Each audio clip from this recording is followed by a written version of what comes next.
Pambansang kamao nagsalita na mismo kung kailan ito babalik sa ring. My boxing fans, I'm excited to let you know I will be returning to the ring January 24 in Las Vegas.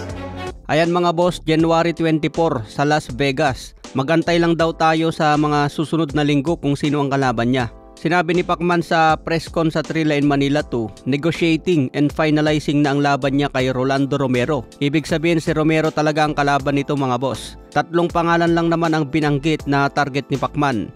Si Tank Davis, Conor Benn at si Romero. Si Conor Benn may paparating na laban kontra Chris Eubank. Si Tank Davis naman may paparating na laban kontra Jake Paul. Tanging si Romero lang ang bakante na pwede lumaban sa January. Sinabi rin ni Romero sa kanyang post na may laban na siya at hindi lang ina-announce. Kung pagbabasehan ng mga ulat mga boss, talagang Romero versus Manny Pacquiao na sa January 24 sa Las Vegas. Hawak ni Romero ang WBA welterweight belt. Legit na belt ito mga boss, hindi lang ito regular belt.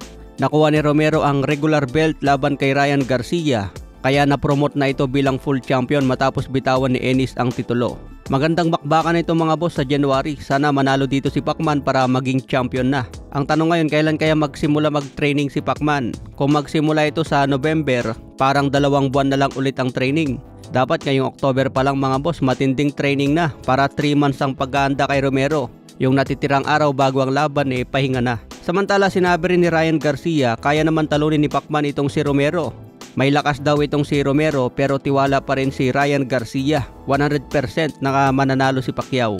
Samantala sinabi rin ni Yomer Felix Marcial na pangarap niya makalaban ang mga champion ngayon sa middleweight tulad ni Erislan de Lara, Adames at si Janivic Alimcanoli. Kahit sinong boksingero daw ito ang pangarap na makalaban. Kahit sina Canelo at Terence Crawford, ito raw ang masasabing dream fight ng mga boksingero ngayon. Pero sinabi rin ni Yomer Marcial na basta focus lang muna sa kanyang boxing career.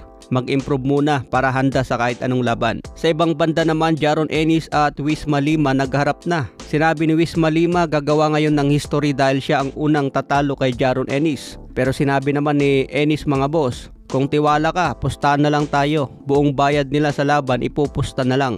Hindi naman pumayag si Wisma Lima dahil hindi daw siya nagpupusta. You want to bet your first? I will do, sorry. I don't go bet. You want to bet your first? I don't go bet. Abangan ang bakbakan na ito October 11 na. Unang laban ni Jaron Ennis sa 154 pounds super welterweight. Okay mga boss, hanggang sa muli nating updates.